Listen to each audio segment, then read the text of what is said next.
Amis du jour, chalutations. Pour les petits nouveaux, moi c'est Sekhmet, et je vous souhaite la bienvenue dans mon podcast littéraire.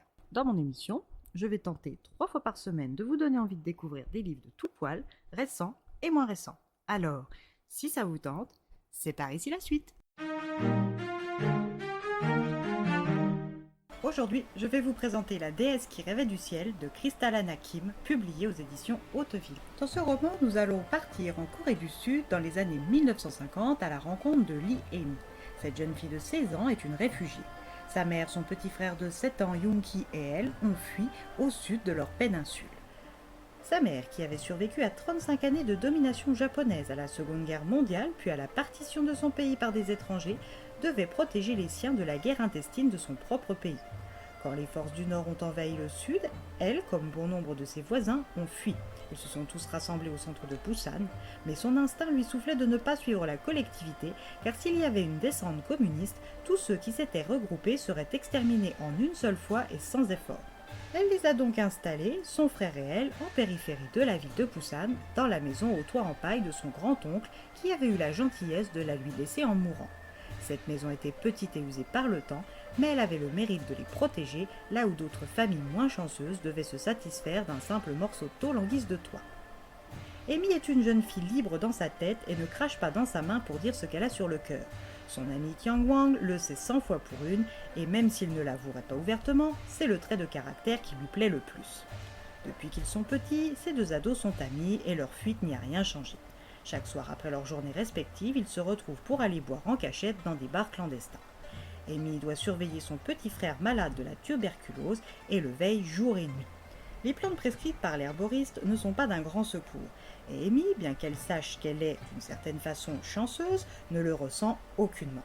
Seule la perspective d'arpenter la nuit avec son meilleur ami lui permet de se sentir vivante. De son côté, Kyung-wan est arrivé près de Busan avec son père et son cousin Yoon Ji-soo. Ce cousin est en réalité le fils du cousin de son père, et comme il est bien plus fortuné qu'eux, il s'occupe d'eux. De quelques années, son aîné, Jisoo, est un jeune homme accompli. Il est cependant inquiet pour sa famille restée à Séoul et espère pouvoir bientôt les rejoindre. Malgré des annonces régulières de la fin toute proche de la guerre, les jeunes hommes de campagne continuent d'être enrôlés de force. Les deux cousins cherchent à éviter de s'enrôler et se cachent quand cela est nécessaire. Jisoo, comme son cousin, est sous le charme de la franche Amy, et là où Kyung-wan reste dans la friend zone volontairement, Jisoo, lui avec son argent et le statut social de sa famille, a commencé à courtiser assidûment Amy. La mère de celle-ci, qui pour protéger ses enfants et les mettre à l'abri du besoin, voit d'un bon œil les intentions de Jisoo et presse Amy, peu encline au mariage. Amy est amoureuse de Kyung-wan, mais sait qu'il est comme sa famille, démuni avec peu de perspectives d'avenir. Elle a cependant du mal à renoncer. Quand Jisoo rapporte des médicaments modernes pour Yoonki et que son meilleur ami lui refuse un baiser, elle se décide et accepte d'épouser Jisoo. Juste après les noces, Jisoo s'enrôle et part chercher ses parents à la capitale. Amy est une jeune épouse et se retrouve seule avec son frère et sa mère comme avant, les moyens de mieux se nourrir en plus. Elle qui a toujours été une très bonne élève et qui, si elle était née garçon, aurait pu intégrer des écoles supérieures, ne se voit pas mener la vie de sa mère.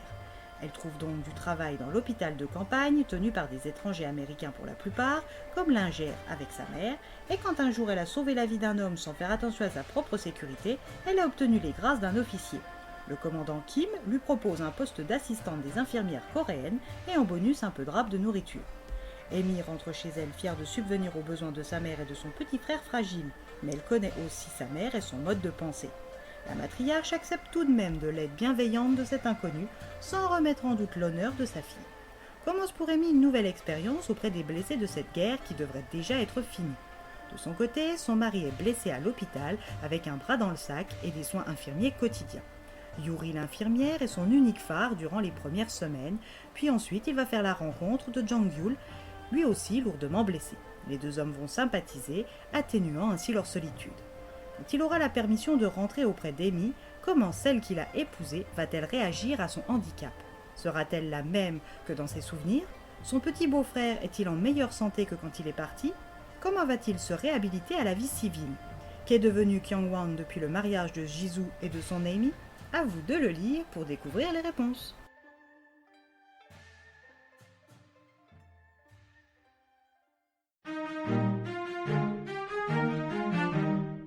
Un livre qui couvre 16 années de la vie de Amy, Yongki, Chizu, Kyunwan, Yuri et de leurs proches dans une Corée du Sud déchirée par les affrontements. Une tranche d'histoire romancée à découvrir. Et bien voilà, j'en ai fini pour aujourd'hui. J'espère que cet épisode vous aura plu et vous aura donné de nouvelles idées de lecture.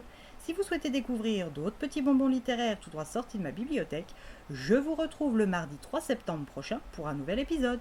Et si d'ici là je vous manque de trop, vous connaissez le chemin sur Instagram, @leslectures de Sekhmet. Sur ce, chalut les amis et à la prochaine.